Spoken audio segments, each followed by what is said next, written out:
So you're an MC, you're a DJ, you're a speaker.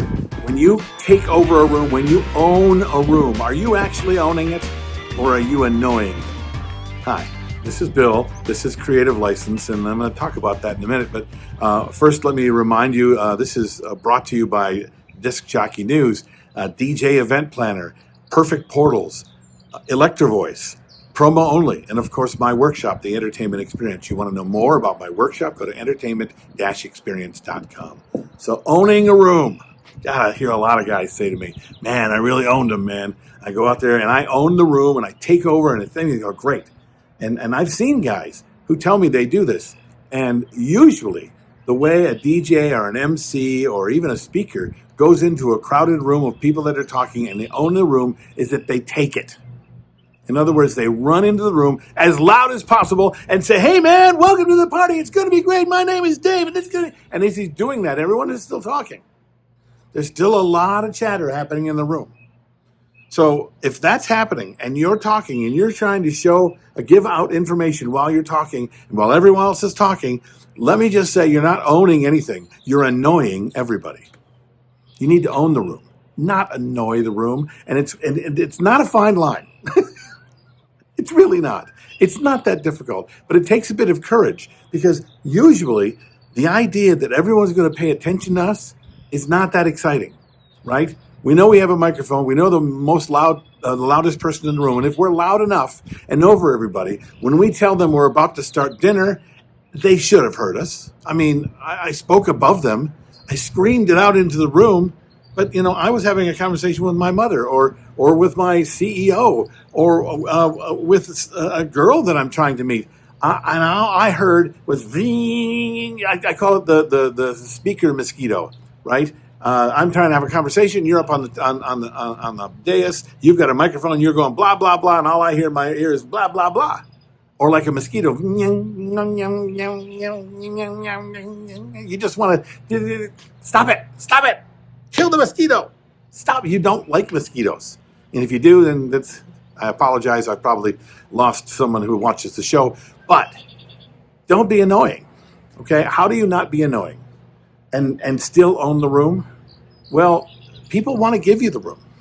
You don't have to, it isn't an adversarial thing. You don't have to beat everybody down to own the room. You just don't. So here's the thing.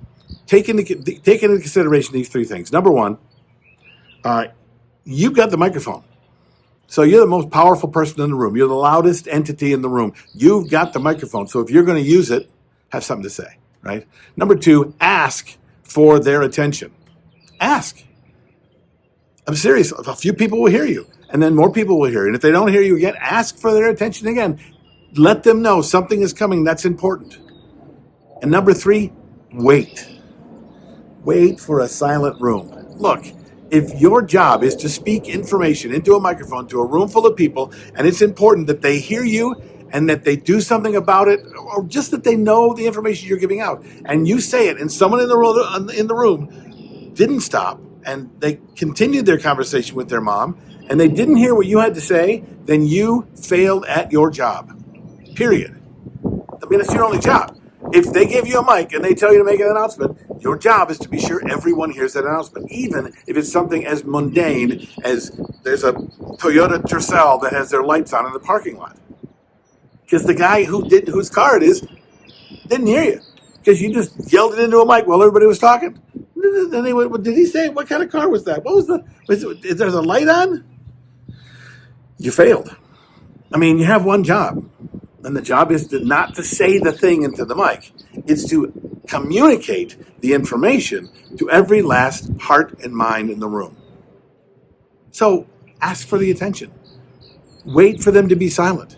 And when you speak, be sure it's something that matters. Another way that this will get in the way is you got to do number 4, which is if you're going to speak, it better be something important. Or it sounds like Stewie. from Family Guy. Mom, mommy, mama, give me your attention. Mom. And she goes, what? Silence. Hi. You could just tell the Lois just wanted to smack him. Same kind of thing happens when a DJ demands attention and gets silence in a room, and the only thing he says is, I'm your DJ for tonight. If you have requests, let me know. He knew that. They knew that. They don't care about that. Make sure it's important. Make sure they get that there's a reason why you're saying your name and the reason why you're doing requests, because I'm only doing requests tonight. I'm only going to play songs that you asked for. There's a reason that's important for everyone to know, or the DJ is going to be silent all night. It's not going to happen. But you know what I'm saying, right? So don't waste their time with silly and dumb and information they don't care about. What do you think of this? Have you practiced this? Have you failed at this? I know you've done. I know you have, because I have too. Write it down in the comments below. Smash the buttons and like and subscribe and share, and I don't know what you're supposed to do, but do all those things. I'm Bill. This is Creative License, and I'll see you next week.